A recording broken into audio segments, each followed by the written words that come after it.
Бизде ушул Жогорку Кеңештин иш башкармалыгынын жетекчиси Алмаз Кожомкулов сотко берген экен.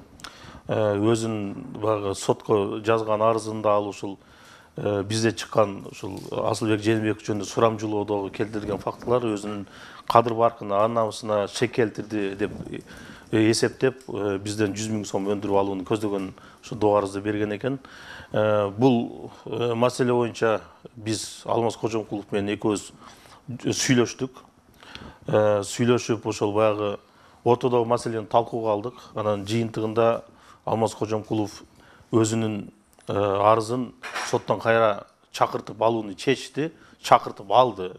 Бул биринчиден сурамжылоо, экинчиден бул макалада Жогорку Кеңештин спикери Асылбек Жээнбеков жөнүндө сөз болот. Ал эми бул укуктук жактан алып келгенде Алмаз Кожомкулов эч кандай соттук териштирүүнүн баягы кишиси боло албайт.